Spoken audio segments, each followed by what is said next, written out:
Nous allons parler dans cette vidéo de quelque chose dont vous n'avez jamais entendu parler. Est-ce que vous serez prêt à acheter un trombone à 1500 $ américains?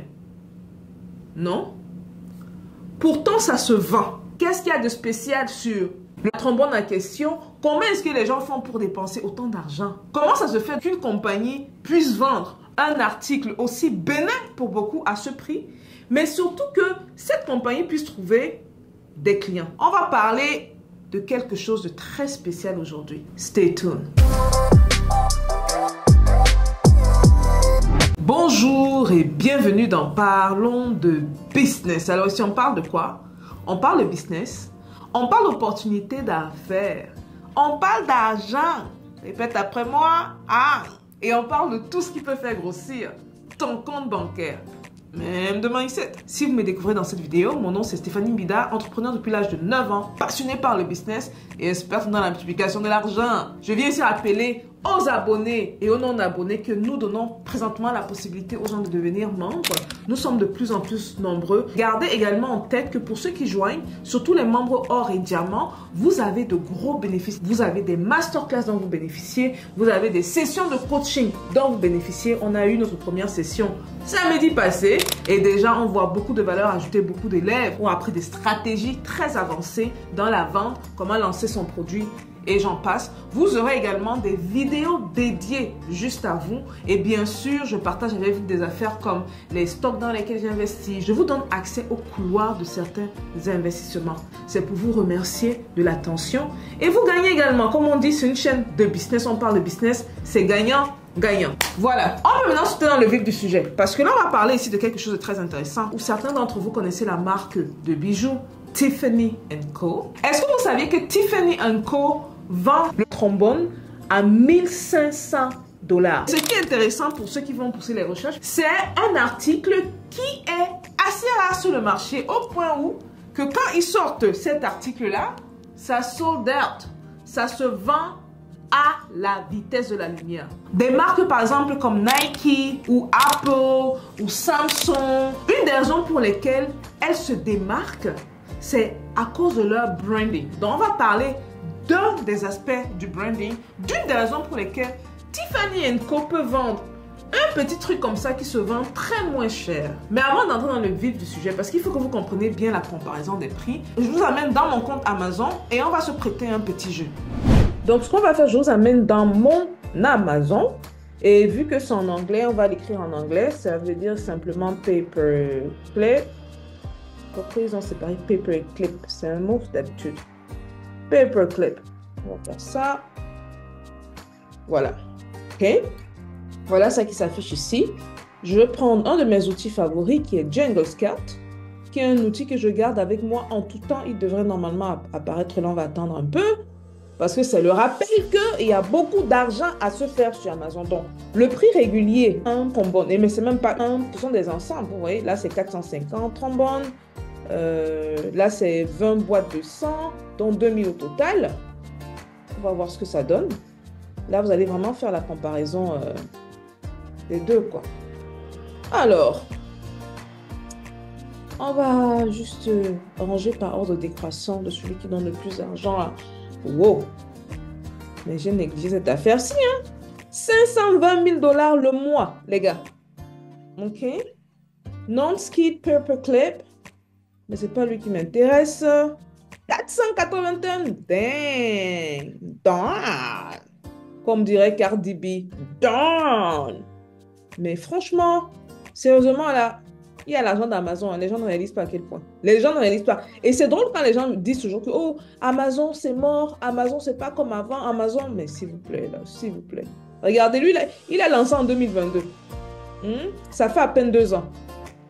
Il a lancé le produit et il a 150 000 $ le mois. Le mois. Donc, mine de rien, quand même, c'est quelque chose qui rapporte. Hein, si vous savez bien faire les choses. Les élèves Amazon, vous voyez que c'est un marché très, très divers. OK. Mais bon, on va peut-être prendre... Allons à un prix un peu... prenons celui de 53 000 par exemple. 53 000, vous voyez, lui, il a 400 pièces qui vend. Contrairement à Tiffany & Co, où on est rendu à 1500 dollars. 1500 dollars l'unité. OK? Donc, imaginez avoir 400 pièces. Imaginez combien Tiffany & Co a fait. Maintenant, retour à la réalité. On va parler du pourquoi Tiffany & Co fait des chiffres inimaginables. C'est pas que les autres ne font pas des chiffres, vous voyez. Ils font des chiffres. Ils vendent sur Amazon. Ils se font de l'argent. Hein? 500 000 dollars le mois pour un seul produit. Mais maintenant, comment est-ce que, au lieu de vendre, comme là, eux, ils sont à combien d'unités? Maintenant, comment est-ce que vous vendez l'unité juste un trombone à ce prix-là? Là est la question. Vous rappelez le produit à 400 pièces, ils font ça à 12,91 $ pour 400 pièces. En d'autres mots, ce n'est même pas 10 sous.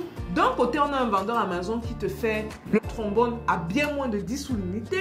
D'un autre côté, on a une grosse compagnie, Tiffany & Co, connue dans le monde du bijou ou même du luxe, qui le fait à 1500 dollars.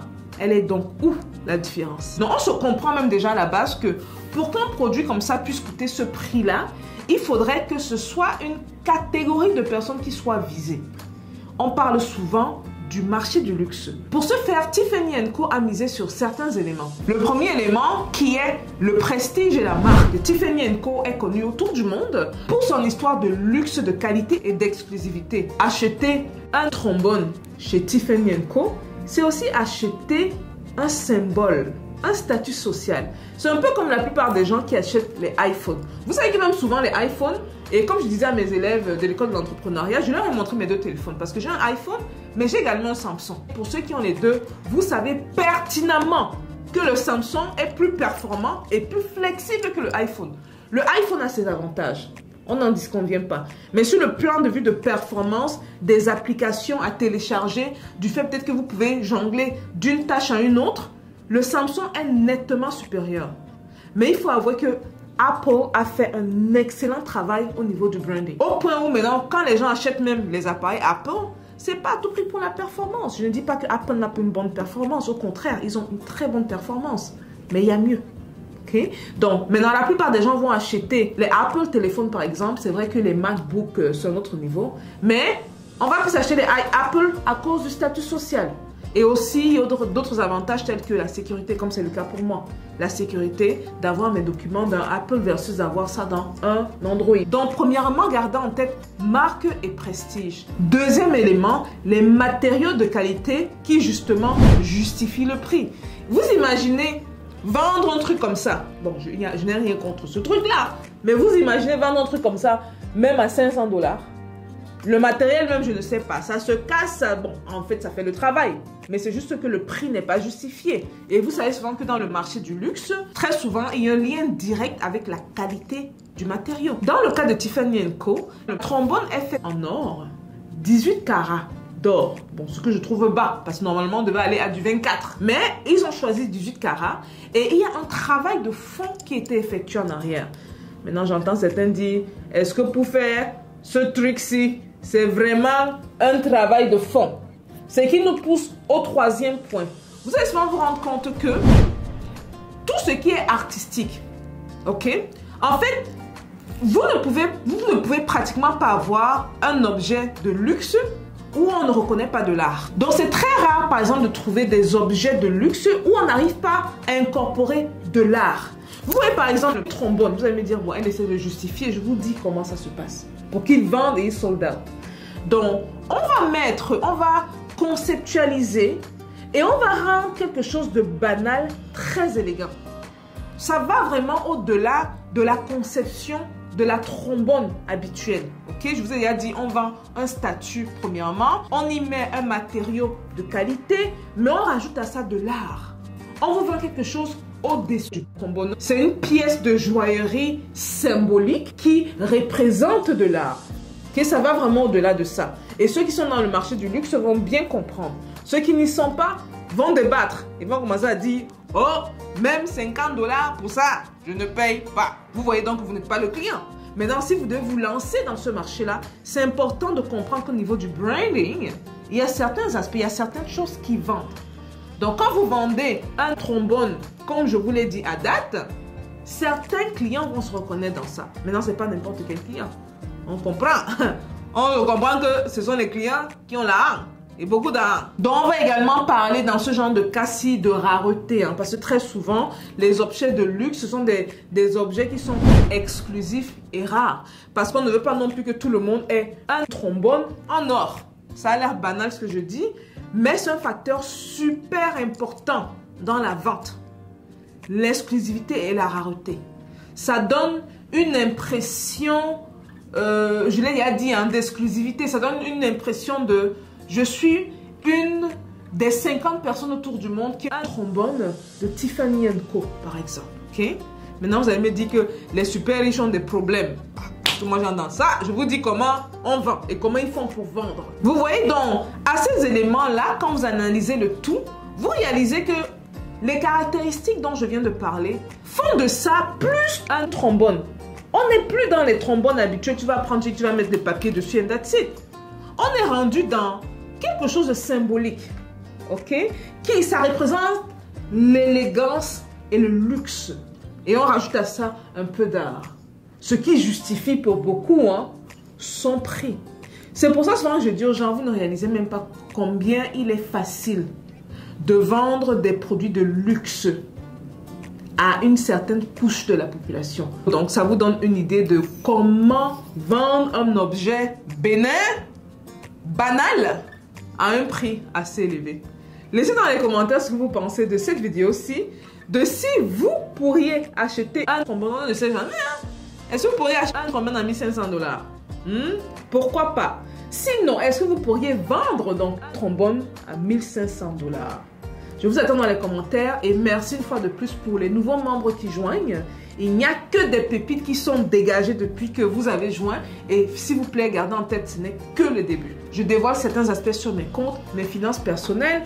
Beaucoup de pépites sur l'entrepreneuriat, que ce soit sur la vente, la différenciation, comment lancer un produit, comment choisir un produit. Si on ne vend pas, c'est quoi le problème? On débloque le to-do, les stratégies, l'exécution, que sais-je, et j'en passe. Ok? Donc, bref, on se voit à la prochaine vidéo, les gars. Peace.